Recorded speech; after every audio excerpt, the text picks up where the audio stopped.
We're not from the same world, are we?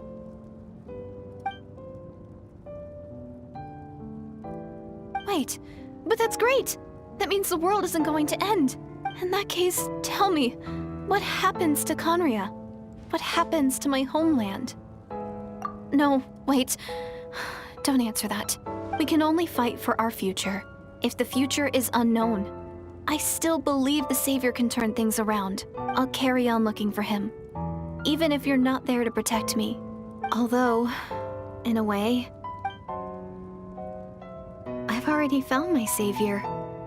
It's you. You protected me, and I believe you can protect us all. You're the one who can change everything.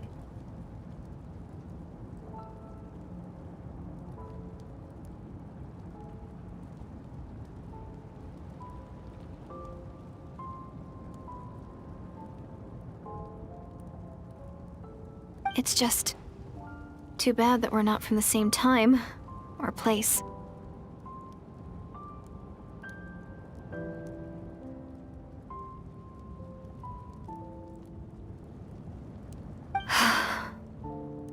Oh, one last thing before I forget. I know how much you want to find your brother. Surely he must be desperate to find you too.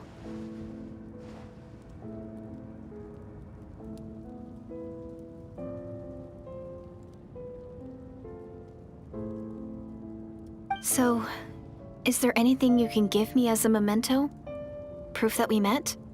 That way, when I do find him, I can convince him that you're also searching for him.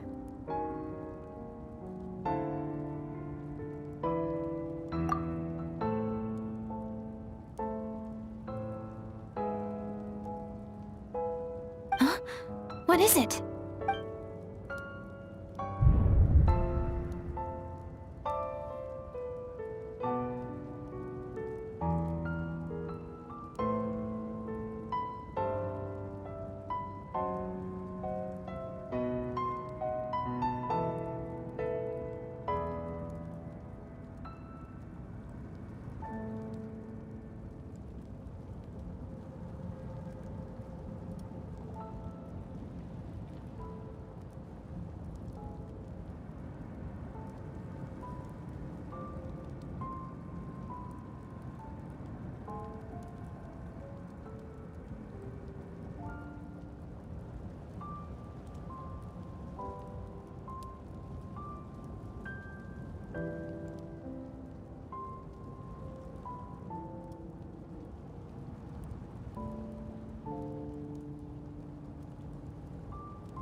So that's what happened.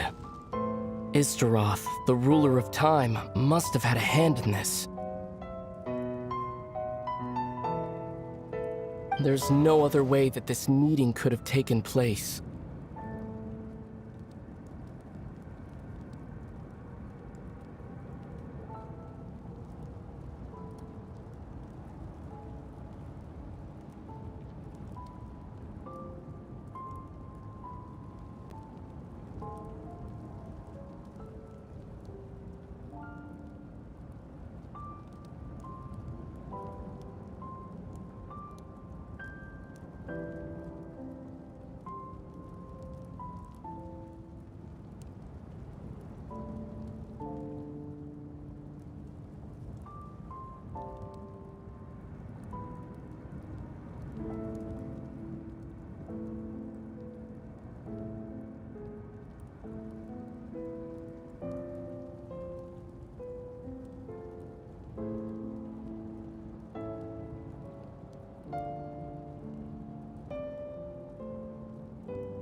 I knew only the ending.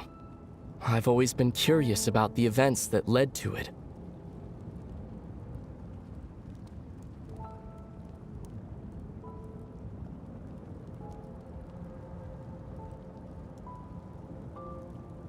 When the cataclysm first began 500 years ago, I, as the Prince of Conria, was preparing to do my part, to fight back with all my might.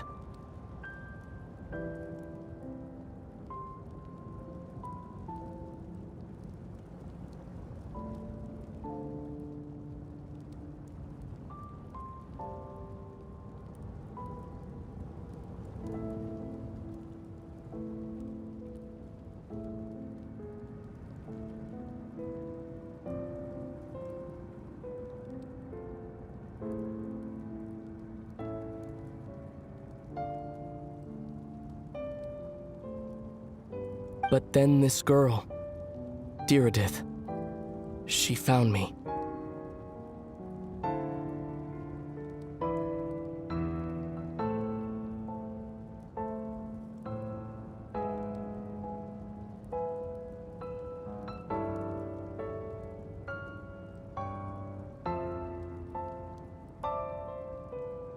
The irony was that even as she desperately begged me to save the world, she brought me news of you.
I was stunned, and I was suspicious of her claim that you were searching for me.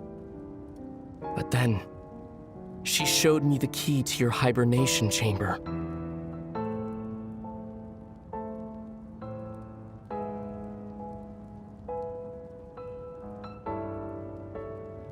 We'd been separated ever since I awakened in Teyvat. I searched the whole planet and found no trace of you anywhere. And then she brought me that news at the worst possible moment.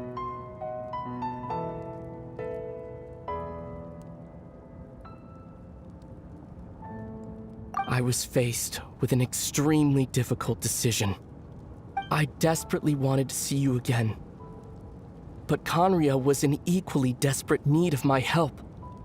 I knew that no matter what I chose, I'd regret my decision for the rest of my days. So I steeled myself against the guilt and made my decision. I went to see you.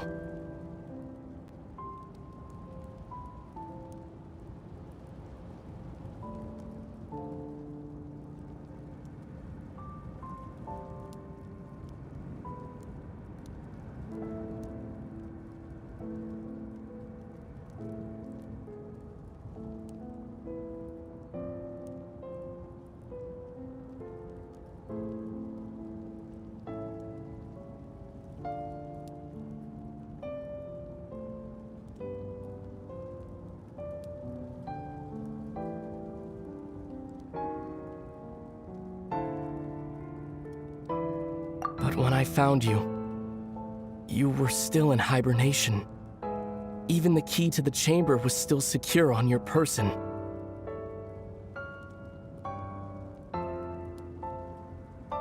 I couldn't make sense of what I was seeing, but there was no time to think. I just grabbed you and ran. That's where we are right now. an intersection in our memories? This question has haunted me for the past 500 years. I never imagined the answer would come to me like this. So, my actions 500 years in the future set everything in motion. Are you mocking me, Istaroth?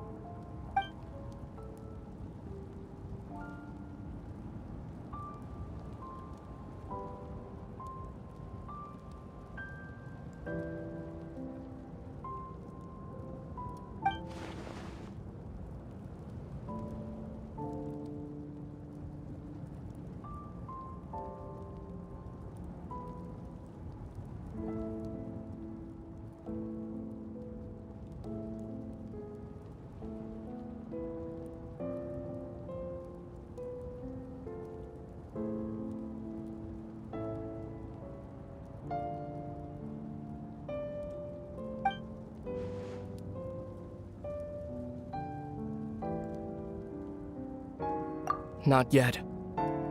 But I've taken a very important step. Now the ley lines of Conria are complete. I'd always thought that Teyvat's ley lines were locked by the heavenly principles.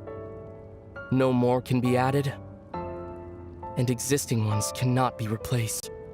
But then, I learned that Natlan's Night Kingdom appeared to be an exception to the rule. It has intrigued me ever since. So, I directed the Abyss Order to feign an attack on Natlan, buying me some time to enter the Night Kingdom and negotiate with the Lord of the Night. Unfortunately, for other reasons, even the Night Kingdom cannot host any new ley lines. The most I could get was some room to carry out the weaving process.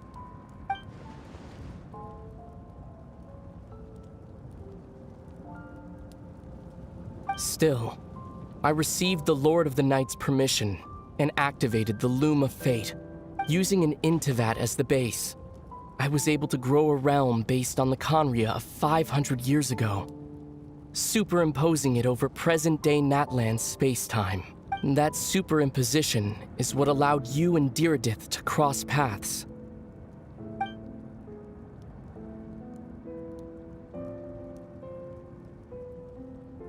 After that, the new Conria was enriched with memories of the old, drawn from the Abyss Order's members in their meditation sessions. With those memories as raw materials, and the superimposed realm as a template, the Loom of Fate finally finished its work. What I now hold in my hand is the Atlas of the New World.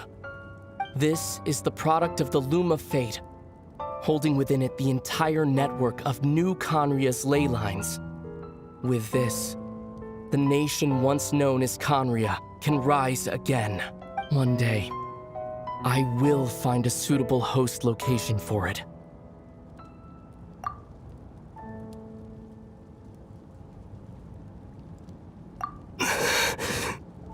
When I first arrived in Conria 500 years ago, my memory was completely blank. It was only after I had served as their prince for many years that I slowly began to remember everything, including you.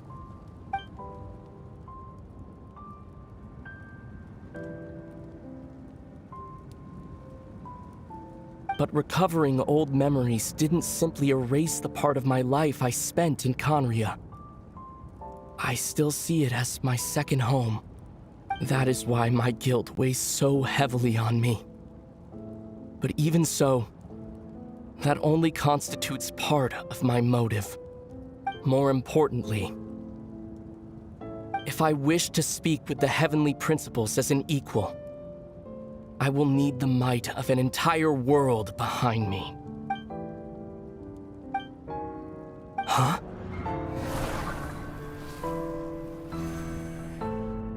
I know you always want to change fate. We both do. But this time, I won't let you succeed. I cannot miss the chance to reunite with you 500 years in the past, no matter what.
Our hero is back! Everyone's been waiting for you!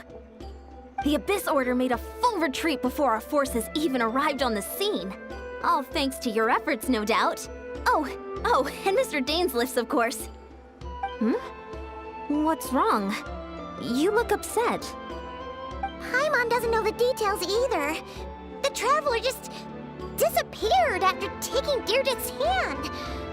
It was like they got sucked into another world. Paimon was looking all over for her, and then she suddenly reappeared, right back in the same spot. But looking a lot more glum.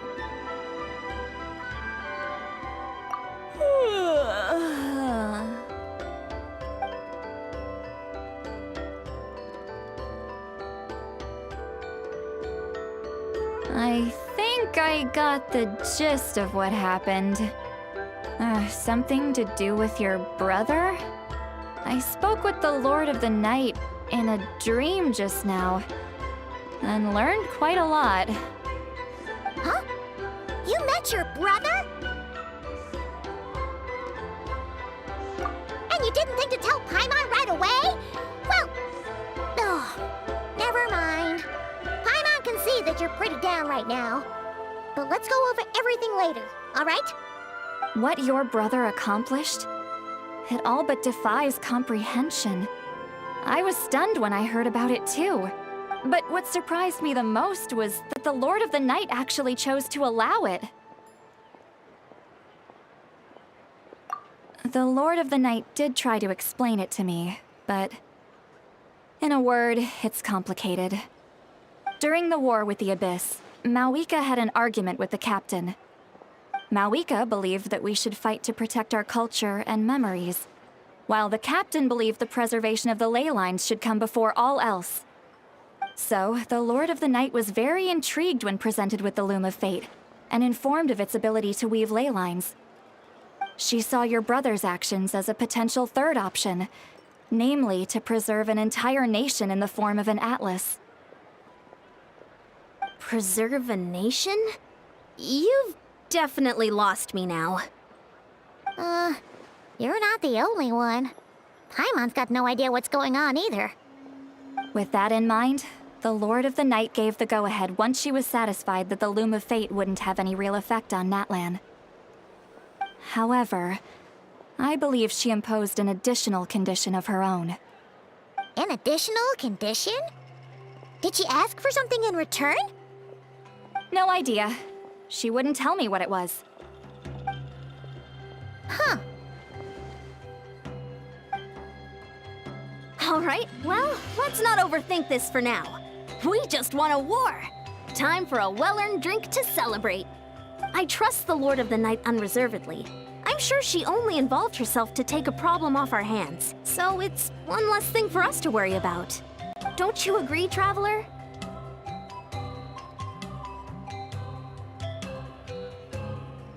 Come on, let's head back to the Collective of Plenty.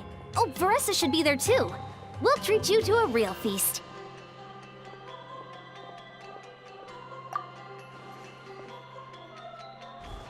Huh? Ian-san, leave her be.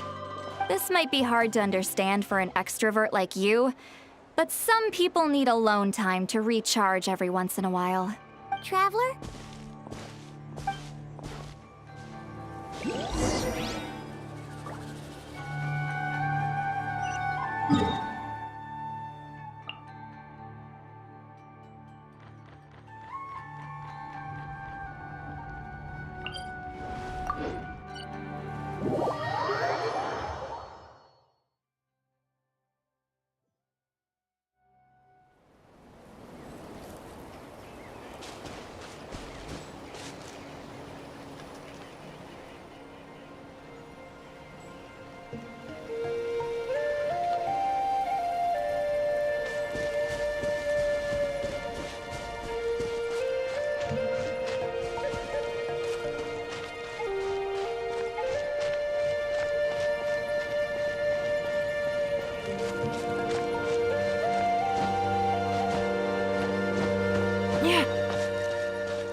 I got a new letter from an informant. Looks like the situation has changed again.